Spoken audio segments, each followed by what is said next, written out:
কিশোৰী কন্যা সন্তানক পিতৃ মাতৃয়ে বিক্ৰী কৰি দিয়াৰ অভিযোগ ভুক্তভোগী জীয়ৰীৰ পলাই আহি জেঠাইকৰ গৃহত আশ্ৰয় কিশোৰীৰ জামুগুৰি থানাত এজাহাৰ দাখিল নিজ সন্তানকো বিক্ৰী কৰি দিবলৈ কুণ্ঠাবোধ নকৰা জন্মদাতা পিতৃ মাতৃয়ে কিমান নিষ্ঠুৰ হ'ব লাগিব ঠিক তেনে এক ঘটনাই সংঘটিত হৈছে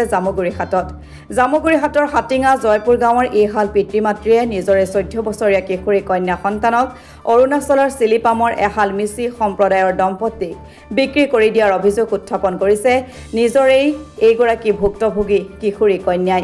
ক'ত বিক্ৰী কৰিছিলে চিলিপামত অৰুণাচল হয় কোনে বিক্ৰী কৰিলে মায়ে দেউতাই কৰিছে তাত কেতিয়া বিক্ৰী কৰিছিলে দেওবাৰে তুমি তাৰ পৰা এতিয়া কেনেকৈ গুচি আহিলা বুধবাৰে গুচি আহিলো পলাই গুচি আহিলো তাৰ পৰা পলাই আহিলা হয় বহুত দূৰ কেনেকৈ দূৰ আছে যাওঁতে মানে ৰাস্তাটো চাই গৈছিলো আহোঁতে মানে ৰাস্তাটো মই চিনি পালো যেনেকে হ'লেও ৰাস্তাটো এনেকে ওলাই গুচি আহিলো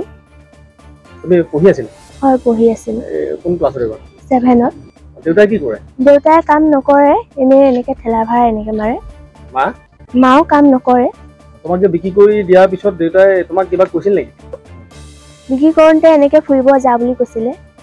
সিহঁতৰ লগত পঠাই দিছে হয় দেউতাই পইচা লোৱা দেখিছিলা নেকি দেখিছিলো 1000 লৈছে তাৰ পিছতো কিমান লৈছে নাজানো 1000 টকা তোমাক বিক্ৰী কৰিছে 1000 হয় অৰুণাচলত তাত ৰাতিপুৱা উঠি পকা মুচিব দিয়ে ঝাৰু মাৰিব দিয়ে বাচন ধুব দিয়ে ঠাই ঘৰ এনেকে সাৰিব দিয়ে খিৰিকী মুচিব দিয়ে এনেকে বহুত মানে কষ্টত কাম লগায় কাপোৰ ধুব দিয়ে তাৰ পৰা কিমান সময়ত পলাই আহিলা তুমি 2:30 পুৱা নিশা 2:30 বজাত ঘৰৰ পৰা ওলাই দিলা হয়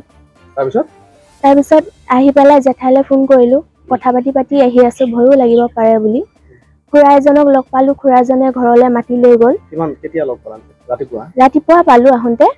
পাই পেলাই ঘৰলৈ লৈ গ'ল লৈ পেলাই খুৰাজনে মই কথাখিনি ক'লো মাৰ এনেকুৱা চিৰিয়াছ বেমাৰ আছে দেউতা এনেকে চিলিপামতেই থাকে এনেকে ক'লো উপায় নাপায় মোক 600 টকা দিছে 600 টকা দি চমু গাড়ীত পঠিয়াই দিছে চমু গাড়ীত পঠিয়াই 30 টকা গাড়ী ভাড়াটো দিছে বালিপাৰ পৰা চৰিবাৰীলৈকে আহিলো আহি পেলাই ঘৰলৈ নগলো জেঠাই ঘৰলৈ আহিলো আগতো কাবাক দেউতা এনেকুৱা কৰিছে নেকি কৰিছিলে দুবাৰ কৰিলে মই দুবাৰ বিক্ৰী কৰিছে হয় এবাৰ অৰুণাচলত বিক্ৰী কৰিলে হয় দেউতাৰ নাম কি বুবুলনাথ ক'ত ঘৰ দেউতাৰ হাটিঙাত মাৰ নাম কিৰণ দেৱী যোৱা দেওবাৰে টকাৰ বিনিময়ত আনৰ হাতত বিক্ৰী কৰি দিয়া এইগৰাকী দুৰ্ভগীয়া কিশোৰী কোনোমতে পুৱতি নিশা অৰুণাচলৰ পৰা পলাই আহি নিজৰেই জেঠাইকৰ গৃহত আশ্ৰয় লয়হি পূৰ্বেও এইহাল পিতৃ মাতৃ বুবুল নাথ আৰু কিৰণ দেৱীয়ে নিজ সন্তানক দুবাৰকৈ বিক্ৰী কৰিছিল যদিও গাঁওবাসী ৰাইজে কিশোৰীগৰাকীক উদ্ধাৰ কৰি আনি দি মেল পাতি বিষয়টো সমাধান কৰিছিল যদিও পুনৰ এইবাৰ একেই কৰ্ম কৰাত ৰাইজে দুই অভিযুক্ত অভিভাৱক বুবুল নাথ আৰু কিৰণ দেৱীৰ বিৰুদ্ধে জামুগুৰি আৰক্ষী থানাত এজাহাৰ দাখিল কৰিছে ইতিমধ্যে আৰক্ষীয়ে কিশোৰীগৰাকীক তেজপুৰস্থিত শিশু যতন গৃহলৈ প্ৰেৰণ কৰি সমগ্ৰ ঘটনাৰ অনুসন্ধান আৰম্ভ কৰি তদন্ত অব্যাহত ৰাখিছে নিজ সন্তানক পণ্য সামগ্ৰীৰ দৰে গণ্য কৰি বিক্ৰী কৰি দিবলৈও কুণ্ঠাবোধ নকৰা এইহাল দম্পতীৰ কঠোৰ শাস্তিৰ দাবী কৰিছে স্থানীয় ৰাইজে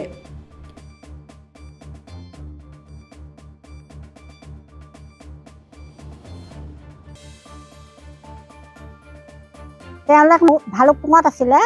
তেওঁলোক আজি ইয়ালৈ অহা 7 বছৰ 8 বছৰমান হৈ গ'ল আমাৰ এই হাটিঙা জয়পুৰলৈ আহি আমাৰ ঘৰৰ ওচৰতে অকণমান মাটি লৈ তেওঁলোকে বহিছে তেতিয়াৰ পৰা দেখিছোঁ ছোৱালীজনীক তেওঁলোকে মানে এতিয়ালৈকে 3বাৰ বিক্ৰী কৰিছে 2 নম্বৰ বাৰত বিক্ৰী কৰোঁতে ৰাইজে গোটেই গম পায় তেওঁ মানে আমাৰ ৰাইজে তেওঁক উদ্ধাৰ কৰি আমাৰ সন্মুখত এটা নেপালী মন্দিৰ আছে মন্দিৰতে আমাৰ মিটিং হৈ গ'ল তেওঁ তাত বম চাইন মাৰিছে মৰাৰ পিছত আকৌ একোবত সেই ছোৱালীজনীক মানে আকৌ বিক্ৰী কৰিছে বিক্ৰী কৰি ছোৱালীজনীক ভাগ্য ভাল চিলিপামতে প্ৰথমবাৰ দিছিলে তাই জেগা যুগলি চিনি পাই আহি জেঠাইকৰ ঘৰ পালেহি আমি সেইটো কাৰণে আমাৰ এতিয়া ৰাইজে কালি আমাৰ মিটিং কৰিলোঁ আৰু মিটিং কৰি আমি তেওঁক মানে ঘৰ দুৱাৰ ভাঙি খুব পিটিম বুলি ভাবিছিলোঁ